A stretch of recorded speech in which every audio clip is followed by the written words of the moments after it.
This is Lynn Fraser with the Kilby Center for Recovery. Today I'm really delighted to be able to speak with Father Joe Pereira. He's done a lot of work with addiction, yoga, meditation, with people with HIV and AIDS, worked with Mother Theresa. I'll let Father Joe tell you a little bit more about his work. 46 years with Iyengar, studying his methodology, priest for 52 years, serving mainly the community in affliction of not only addiction but HIV/AIDS, and using the blend of the spirit of Mother Theresa with Iyengar in a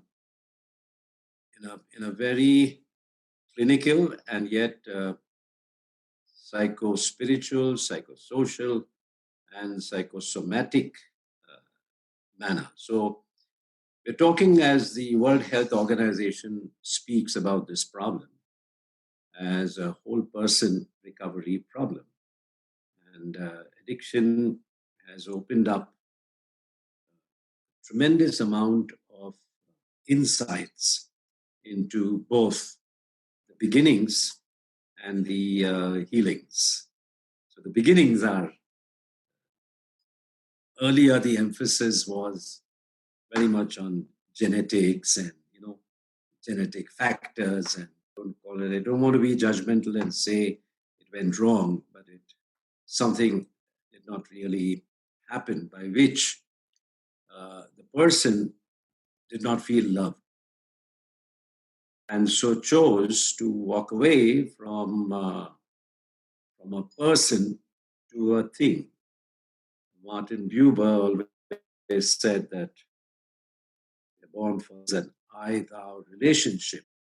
However, when this is not available, we move into an I-it relationship.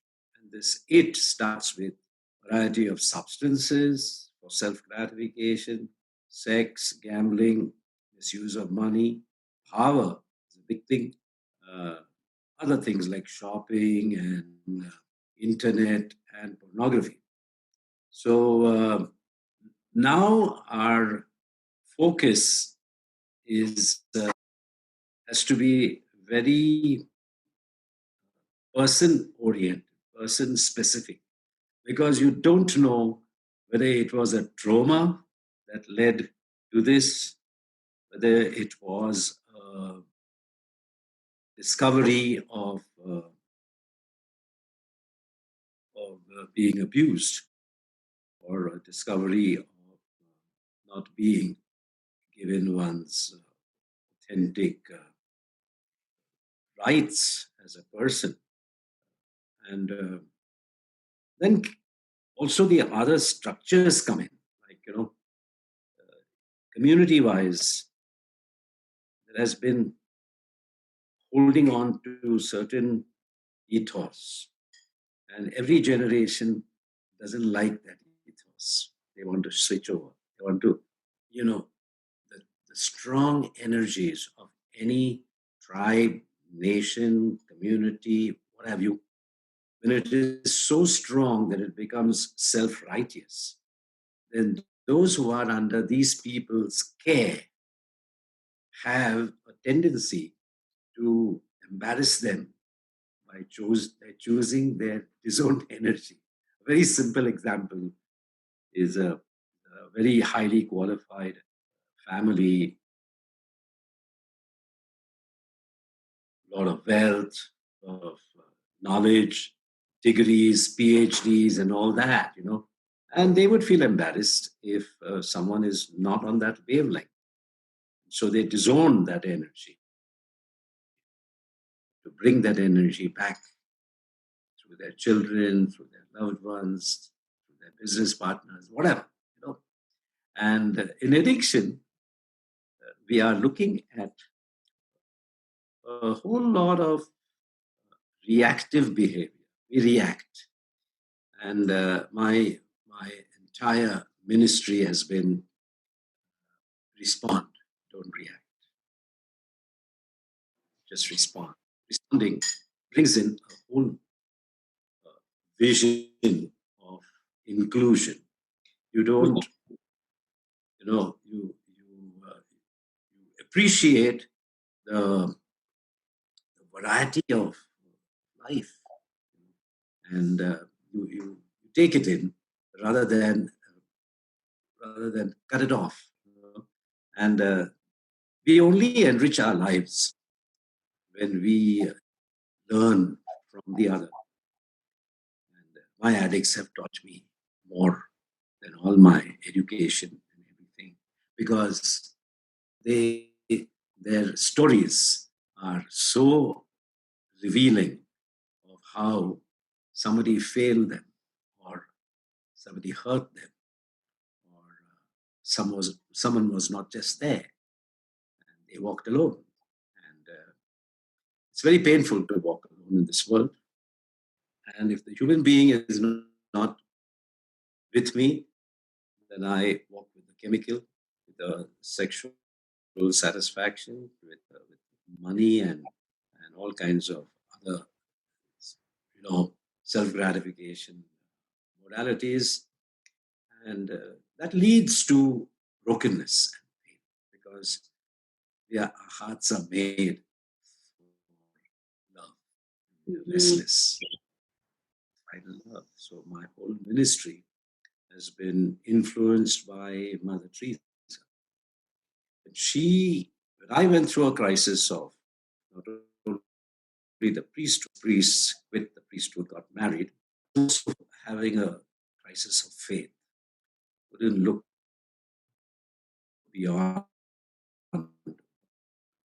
this and in those days when I was just ordained, the encounter with Mother Teresa was an encounter that I would compare with the founding father, one of the co-founders of the Alcoholics Anonymous, when he had this kind of flash. And I think sometimes when that happens, you are a wholly new person.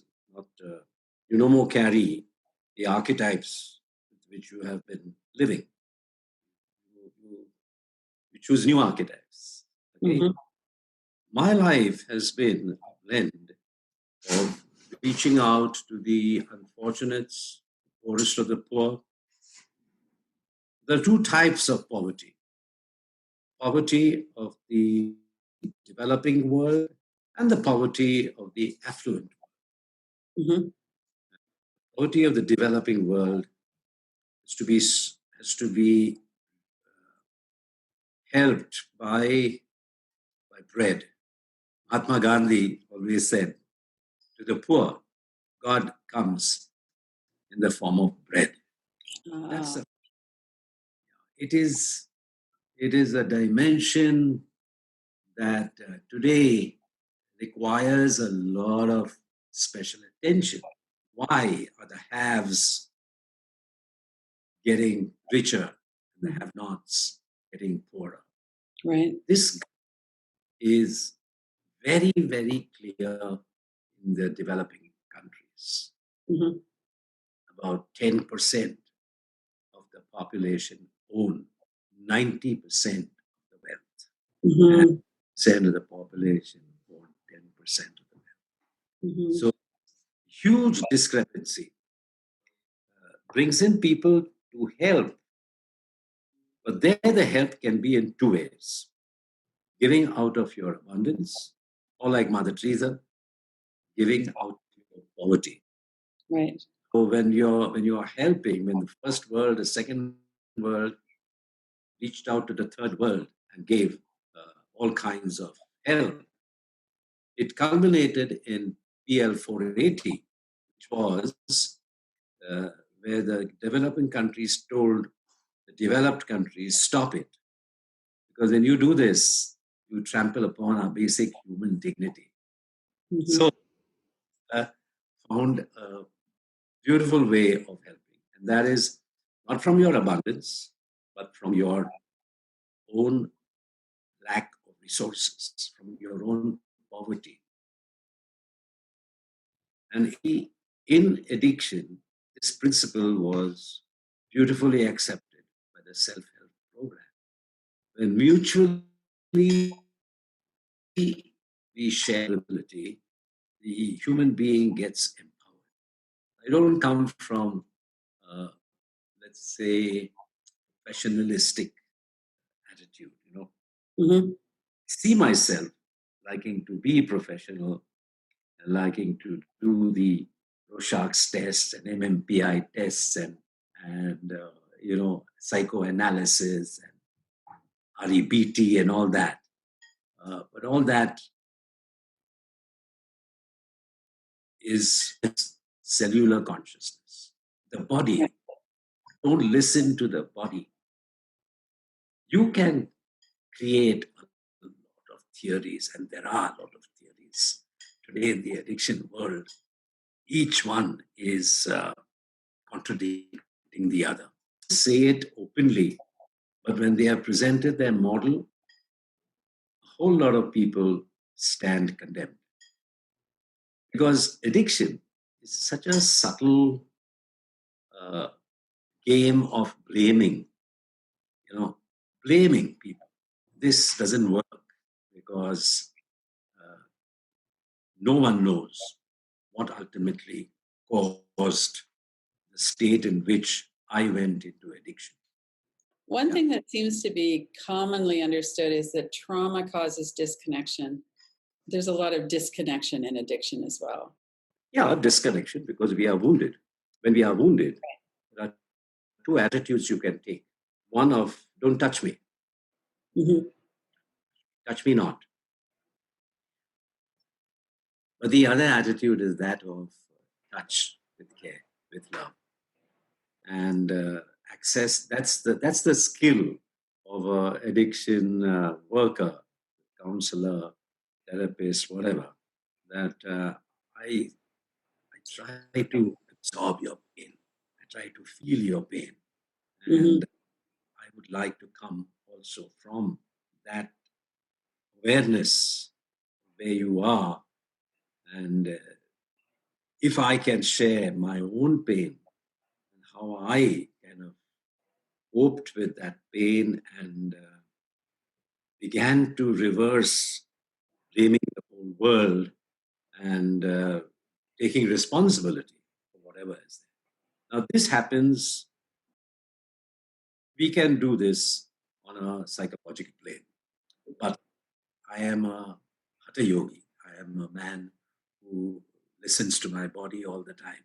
Even this morning, I was on my hands, on my head, on my back, listening to the body and giving me an insight in caring. It's a Greek word, kara. It means to suffer with. I have an injury in the body, and I don't have to take an attitude of don't touch me. No, but I have to access that injury with love. And at that time, pain is absolutely necessary. But in the model of don't touch me, you run away from pain. So you deal with pain with a certain amount of I don't like you. And the irony is the pain is a cry from that person, from that body to feel loved. And for Iyengar and for us yogis, to feel loved is to pay attention, to be attending to that pain. Now, when you're doing that, you're going to go through excruciating pain. But now you have to distinguish between the good pain and the bad pain. And when you work on the whole person and you discover that there are so many dimensions which are broken, and therefore you don't want to enter those dimensions. The unconscious, for instance, the traumas that have deeply gone into my cellular consciousness, they play a big role in recovery because the self-help program refers to them as character defects. This is one thing where I hope I'm not mistaken, Gabor Mate and all, they rightly very they are in a clinically critical assessment of the self-help program, uh, do say that there is an element of little bit of morality, and addicts don't like morality. I mean, they are amoral. They don't like to be identified as violators of some man-made rule. Well, there's so much shame with addiction. Yes. So to address that shame and also to address that guilt, there is Mm-hmm. guilt. One has to come to celebrate the essential goodness within you. When a person comes to me for treatment, I look into his eyes, her eyes, and I say to that person, "You are good." The person can't cope with that. I am good. Mm-hmm. The whole world condemns me. And I said, Mm-hmm. "You are good." And the second thing I say to this person, I need you. I need you. Because the brokenness in the world can only be healed by people who come from brokenness. And any one of us who is living in a state of denial or a state of forgetting the brokenness within us, then we become self-righteous, then we become judgmental, then we pity people. That kind of help is, to say the least, is abominable. Because in our recovery centers, I'm sorry to say, particularly in Canada, North America, our recovery centers have to have people who openly acknowledge their brokenness and pain. Right. We ourselves have to come out of our shame and guilt. And if my patient sees that I am hiding a whole lot of pain and guilt, all that I'm going to preach is is counterproductive. They say Right. clearly that your life speaks so loudly that we can't hear what you're saying with your mouth. Right. Well, and your life speaks loudly. And, I actually met you in the late 80s in Calgary at the AIDS Calgary Association. Oh, You were there with Val working with people with AIDS. And, there weren't very many people at that time that were willing to connect with people with AIDS. There was such stigma and such fear. And, the work that you do, all of the work you do with recovery too. I know someone in Calgary who saw you speak at Simon House and had a real spiritual awakening. thank you. And he's still clean 3.5 years later. And he's doing so well. He was a heroin addict. So the work that you do makes such a difference. I'm grateful. I think this is the affirmation that I receive and I get the energy to carry on. People ask me, how do you get the energy? The energy comes from the very work that I do, Yes. good that we do. Itself is our reward. And every evil that we do is itself our punishment. So I get energized. And every day, without any exaggeration, every day, there are people, families, reach out and say, for me, you have been our conduit, our connection. Yes. As Mother Teresa and Iyengar was for me, Mother Teresa, psychospiritually, psychosocially, Iyengar, psychosomatically. Maybe perhaps, when working in the body, you can work with the body in three attitudes. The attitude of lethargy, that this body has lost its connectivity with me, and I just there's a kind of a burden. And so that's tamasika, lethargy attitude. Second attitude is I know how to build this body, and I go into all all kinds of gymnastics and exercise, running, all that. Good, getting what is known as release of endorphins, runner's high. Mhm. But the real attitude towards the body has to be what we call in Sanskrit sattvikata, holy. You treat this as a temple of God. When you treat your body as a temple of God, then you see that it requires a lot of cleansing. And when you're in the process of cleansing, you go through a lot of pain, but you also receive the nitric oxide, what cellular biologists today call the blissful brain. And when you see that, I would say grace, that's why I named my project Kripa, God's grace, but God's grace, I feel that within me, then I don't need to depend on external sources to receive that joy. And so that is where that's the sattvic, that is the holiness, holy. And therefore, for me, holiness it cannot come to fulfillment unless you go through a process of wholeness. And wholeness is the journey from the periphery to the center, from the sympathetic nervous system to the central nervous system, because like Socrates, the goal of yoga meaning health, well-being, oneness, is always to know thyself. And in this process, all my programs towards the end, when we come towards the end of the program, we discover we are not our body.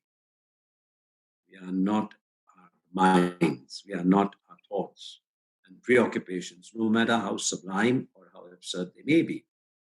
We are not our ailment. We are not our addiction. I am who I am. Tatvam asi. So aham. Be still and know that I am God. That is empowerment, which doesn't anymore need, let's say, external supports. But if you have them, excellent.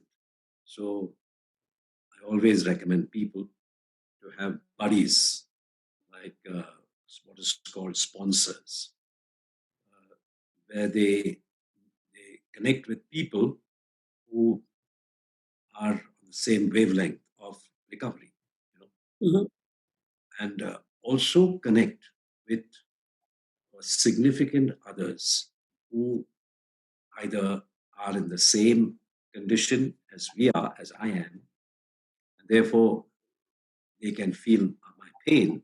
And when I listen to their stories, I can identify stories. See, and that is where the mutually shared vulnerability empowers me. None of us are coming from power. We are coming from powerlessness. The first step says, I'm a human being, not a god, and my become unmanageable. So that first step is a good reality therapy. And that's where in yoga, when you get that authentic identity, paradoxically, your authentic identity is that the more fully human you are, the more fully divine you are. And there are thirsting people thirsting for this. Yeah. It's nothing to, the irony is that one has to learn to step out of control. Right. I wrote a beautiful book on immune power personality. It's all about how to cope with HIV/AIDS. He mentions a very important equation of control. This is where an addict finds it difficult to study this way of living that has certain dimensions where there is control. You are, I mean, these people are very gifted, and they need to have control of their corporations, of their family, and all that, okay? But what they cannot accept sometimes is uh, certain areas where they need to be controlled. Right.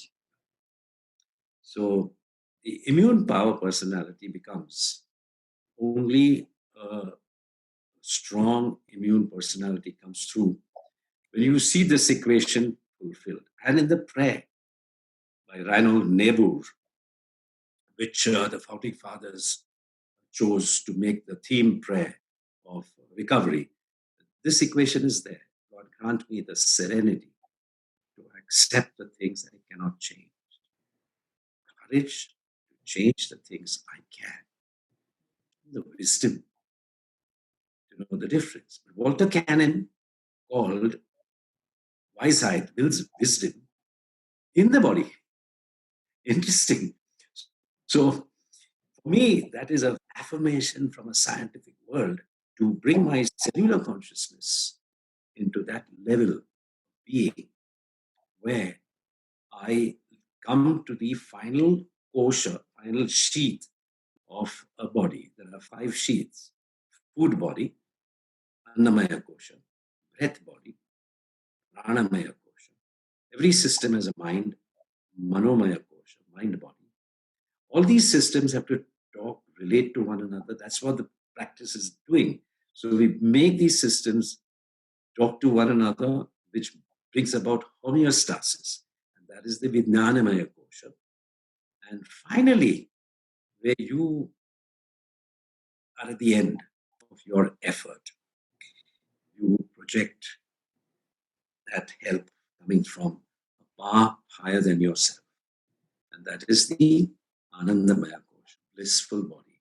And this is measurable today scientifically, where you get even naturally not only the nitric oxide, but you can build dopamine, serotonin within you. And the common denominator of spontaneous remissions is precisely NO effect, nitric oxide effect. So my work becomes very easy because I don't have to wait for psychological tests. And okay, I do wait. I do get some kind of mapping of his journey, some kind of you scan his in craniosacral work, full scanning device, whereby you can immediately sense where the trauma lies. Mm-hmm. That discovery is mind-boggling because they don't realize that I have shared nothing with this man. And he's telling me exactly where I'm coming from. I mean, that is something that knocks them off completely. You know? Right. Then that is God's grace. Not everyone can have that gift. And the prayer of Mother Teresa is always, make me humble and worthy to serve our fellow human beings. Live and die in poverty and hunger. Give them through our hands the daily bread they need, the daily care they need. And by your love and mercy, grant me peace. All that I need is that I myself am coming from wholeness, from holiness, peace. In your book, The Spiritual Paradox of Addiction, you talk about faith deficit. So if somebody is not really believing that there's a way home for them, they're disconnected from themselves, they're scared of the trauma in their body, they're scared of the pain. How do they start coming back to wholeness? What do you recommend for people? The main thing about recovery is to get out of the way. Allow well-being to surface, you know, Right. and that comes only by the teachings of the relaxation response, maybe doing the most challenging posture, like the back bend. And if I can relax in that, Mm-hmm. the effect in the neurological system, the effect in accepting whatever is much better.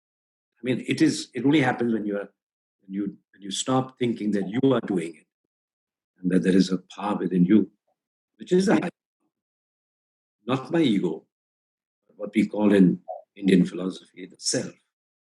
Self refers to, out of your understanding, self refers to your true inner being, not my thinking mind, but a, so to say, non-cognitive mind, my mind that is now referred to as the right brain. And activating the right brain is not only to bring about what Patanjali said, chitta vritti nirodha, stop the chatter of the mind. Right. When Iyengar gave me Kripa Foundation Iyengar Yoga title, he said, you can't stop with these guys on stopping the chatter of the mind because they are brilliant. They can dig circles around the best therapist. So they have to discover a mind within them. That mind within them, cellular consciousness. So it is not, but it is snayu vritti nirodha. Sna referring to the cells, cellular consciousness. And there was a old saying in the Vedas, the earliest texts of Indian philosophy, that yatha pinde tatha brahmande. As it is for a human being on one's cellular consciousness level, so it is on the global level. An addict walks into treatment blaming the whole world, and he walks out of treatment taking full responsibility.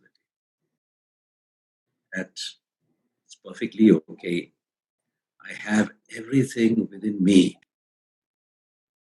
to understand the brokenness within me as well as the brokenness reflected in the world around me. That is a very, there is no there is no thinking faculty for that. There is a faculty that opens up the noumenon, the unknown. And today scientists dare to call that the faith factor. So when an addict comes without any faith factor, but still to be human is to believe that I am. Mm-hmm. So even feeling really broken, there's still some spark of belief and faith. That hope springs eternal in the human heart. And I'm finding my way. I'm working towards it. I'm moving out of darkness into God's marvelous light. Infrastructures are not just my mind, but in fact, a mind that is beyond the mind. Sri Krishna told Arjuna, you can't deal with life's problems only with your indriyas, with your senses. In Indian philosophy, there is a sixth sense, which is the mind. It's called the manas. Freud called it the id and libido mind. Okay. Then we have our controlling inner ego, ahankar. And Krishna tells Arjuna, this ahankar can never give you an answer. And that is why in addiction recovery, we don't give too much to willpower. No, we say willingness is necessary, but power has to be coming from a source other than your ego. So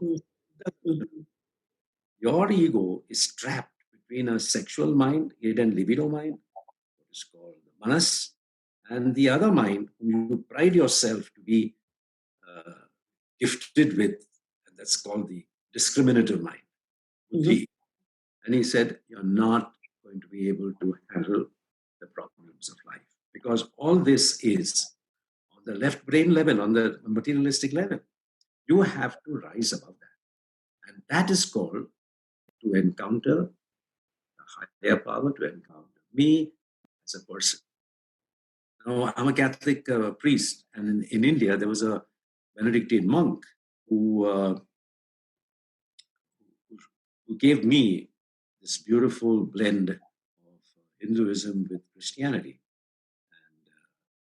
And the Beat Griffiths he was, and he, one of the most beautiful books he wrote was The River of Compassion. It is a commentary on the Bhagavad Gita through the Gospel of St. John. It makes all the sense. And when Krishna tells Arjuna that you have to encounter me as a person, we Catholics in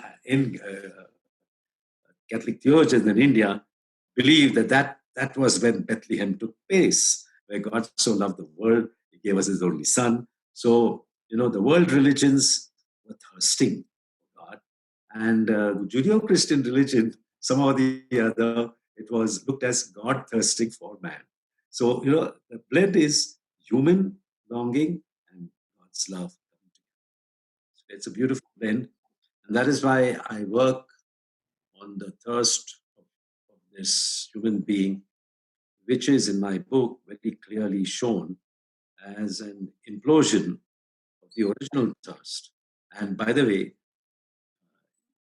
this Carl Gustav Jung did admit that this is a struggle between good and evil, ending by telling us that the formula is spiritus contra spiritus. It's only by God's grace, God's spirit, one can overcome, ironically, a chemical that is called spirit. So Right. it's a very interesting thing. It is, yeah. Yeah, so in all these analytical sharings that I have done with you, is this underlying mystery of the human being. The human being has an infinite capacity to, like a seagull, Jonathan Livingston seagull, can soar high, and Yeah. human being equally carries a self-destructive capacity. And sometimes most spiritually oriented people have ended up, ironically, by self-destruction. So that's where I need every day to live the prayer of Mother Teresa, that I need to be humble, and worthy to serve these fellow human beings, and walk with them hand in hand, darkness into marvelous light. There's a beautiful prayer in the Upanishads. It says, Asatoma Sadgamaya, Lord, lead me out of all ignorance into truth. Because truth is eluding the best of therapists and best of helping agents. Truth is eluding them. In fact, they are fighting with one another, making one another wrong, and leaving aside the victim. So we Satoma Satgamaya, Tamasoma Jyotirgamaya. Lead me out of darkness into light. the marvelous light. Lastly, bring me out of a death-like living. Addiction is a death-like living. You're all the time unconsciously embracing death. Ironically, the more you run away from death, the more death comes to you. But the more you face death, you die to yourself in life. That's a paradox. John Henry Cardinal Newman, now recently canonized as a saint, he He said, don't be afraid that you're going to die. Rather be afraid that when the time of your death arrives, you may wake up to the realization that you have never lived. Right. Addiction Yeah. is not life. It is a death-like feeling. You talk about addiction as one of the drivers of addiction is a longing for spiritual life connection. Yeah, it's a deep desire for love, Right. which is God. Yeah. So, but this desire is satanically imploded in addiction. You know that comparison which the Jungian, my colleague, this Joe Pereira talks about. It's like that we have a very good instrument here, like a Ferrari, but one small little thing is out of order, so that you can't drive this car. It's the best car in the world, but you cannot drive it. Because that Right. nozzle is not, it's stuck. So in addiction, you can discover that there are people who are extraordinarily talented. They just do not want to acknowledge that you as a human being have an Achilles heel. And you need to address that. Not get embarrassed by it, not get ashamed, Mhm. but you just embrace it, take it as my one of my addicts said in the documentary after my 25 years of this program, Kripa Foundation. He said, I thank God that I became an addict because so many things about life would never have been taught to me. Mhm. Beautiful journey into brokenness and out of brokenness. Right. Right. When somebody is just awash in shame, and guilt and in despair, what words would you want them to know? What would you want them to know? In my program, I offer totally broken bodies and broken minds and souls. I offer what is known as a restorative yoga. Mhm. In restorative yoga, the first component is to bring yourself to rest.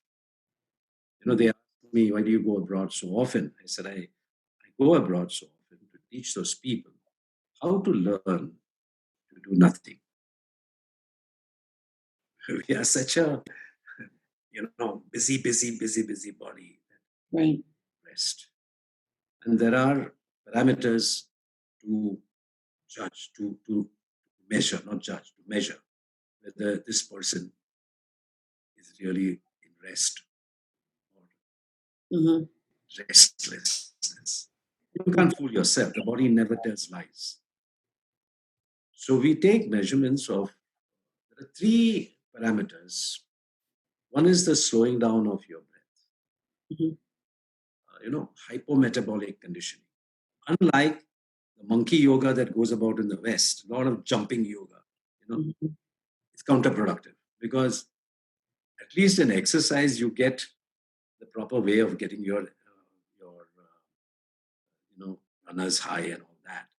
But in exercise yoga, you fall sick. You get blood pressure. It becomes hypertensive because you're destroying the essential components of yoga. Mhm. Yoga don't work only with your body. Integrate the breath and then go with the breath into the dimensions of the beyond the mind. This is not understood. Therefore, I call most of the yoga that has been exported from India lost the antaratmic dimension, the spiritual dimension. Right. And Carl Gustav Jung rightly said that it would be difficult for the Westerner because if you're in the mindset of reductionism, materialism, you can never understand what is antaratma, what is the dimension beyond your mind. You can't understand that. Mhm. So you restrict yourself to being like monkeys, you're jumping around like monkeys. Then one is trying to be more powerfully a jumping monkey than the other. So you get all kinds of hot and cold yoga and all kinds of things. This is not original yoga. Right. It's not. Yeah. It's not yoga. Yoga is a way of life where you operate from an encounter with the self. So that's the first thing. Encounter with the self has a big problem with who is the locus, what is the locus of control in your life. If the locus of control is my ego, I am chaotic. So the first thing that happens when you learn how to rest, what is the word for rest? Be like a corpse, shavasana. So once you bring that element of restedness and it percolates into every cell in the body, then you begin to realize that you are good, you are all right. And a scientist, our medical person, Herbert Benson, calls that remembered wellness. Remembered wellness. Mm. I, as a typical Catholic priest, I connect St. John's Gospel, Mhm. where it says, it's not our love for God, but God's love for me. That's why Mother Teresa always began her speeches with, be aware, God so loved the world, he gave us his only son, you know. And it's not something very only Christian. It is in the Chandogya Upanishad that originally the Lord expressed himself in the word, which is the universe, and this word dwells in your heart. And then the Plato Stoics worked on this whole understanding of the word. And St. John's Gospel brought out the interpretation saying that in the beginning was the word was with God, the word was God, and the word became flesh and dwelt amongst us. So, for me, Hinduism and Christianity are absolutely saying the same thing. Now, once you come to realize that you are not God, the history of the Alcoholics Anonymous is by Ernie Kurtz. The title of that book is Not God. We have to learn that we are not God. Okay, uh, it's we are. Be still and know we are. We realize we are made in the image of God. But that awareness is not being said, not being acknowledged by my ego, but rather by the self that is in communion with creation, with the whole cosmos. So restedness comes when authentically three parameters are fulfilled. What is called hypometabolic conditioning. Slowing down the breath, slowing down the heart rate, and slowing down the brain waves. This is measurable. You go in meditation, people teach a lot of meditation, but they're still in the beta state. This is not meditation. You're talking, you're not listening, you're not really present. So, how do you bring, let's say, an alpha state in the brain? How do you bring even dropping the brain waves to gamma and epsilon? How? That is this integration of owning up and letting it go. You own up the body in variety of asanas and you let go. You own up the breath in variety of pranayams and you let go.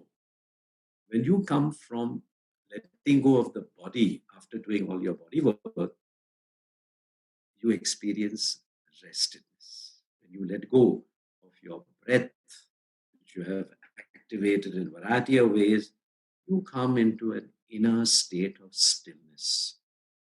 And this brings about not only a sense of wellness, but empowerment that all shall be well. Once a person feels I'm loved and I'm all right, then one gets that gift. Faith is a gift. And you get that breakthrough feeling that all shall be well. And I always like to bring in the mantra of the lady mystic, Juliana of Norwich, who said, all shall be well, and all manner of things shall be well, and all manner of things shall be well. It's a beautiful prayer. Yeah, it's a nice, it's a good conclusion for sessions that we call not a workout, but a work in. Mhm. It makes a big difference. Mhm. You know, all this is the dimension of the body within the self-help program. Self-help program has two strong dimensions, psycho-spirituality and psychosocial dimension, either our relationship, but it lacks the body. So in the 75th World Congress of the Alcoholics Anonymous, I gave the keynote address and told them that the founding fathers providentially used one word. The 11th step sought through prayer and meditation to seek to improve my conscious contact with God, me praying for the knowledge of God's will and the power to carry that out. I said, that word, meditation, in India is the seventh limb of Ashtanga Yoga. So if you want to really meditate with your body, then you learn how to deal with your stiffness, how to come to feel your essential goodness, that you are all right. And if you have reached the stage of well-being, then there is no reason why this stage can go into a relapse unless you forget who's ruling your life and try to take charge of your life again and make a mess of it. So you have to hold on to the gift of healing. Okay. Oh, that's beautiful. Thank you so much. So, how would people learn more about your work and you? And what's your website you'd like to send them to? Or My website name is kripafoundation.org. That's okay, my website. okay, And soon coming up is another website, hmm which is Foundation Iyengar Yoga. oh, That is a community of yoga practitioners who want to use their skill to reach out to the afflicted people. And oh, that's a growing community in more than 40 countries. Students have taken this teaching into communities and facilities like AIDS Center for Addiction and Mental Health. We are very much there in Joseph Hospital, oh, and wonderful. so we are reaching out to people afflicted and very anti-body, because many addicts don't like to work on their body. So when we introduce this, we have to do it in a very gentle manner and therefore restorative. Once you rest, you start feeling well. And once you start feeling well, you start believing. hmm hmm Well, that's beautiful. Well, And thank you. Yeah, thank you again. I'll put those up for people so they can go. this is the blessing that God gave me through my Guruji. He said on the 25th anniversary of Kripa, he said, Joe has planted a seed, and I would like that seed to become a gigantic tree. And I think it is already becoming one. So I'm blessed, and I'm blessed to meet people like you. Okay. Thank you. Thank you. Namaste. Welcome. Hello, this is Lynn Fraser with the Kilby Center Radical Recovery Summit. We are so excited to bring you the lineup for January 10th to 19th, 2020. Go to radicalrecoverysummit.com to see the new headliners for 2020 and to sign up. You can watch free January 10th to 19th or buy an all-access pass.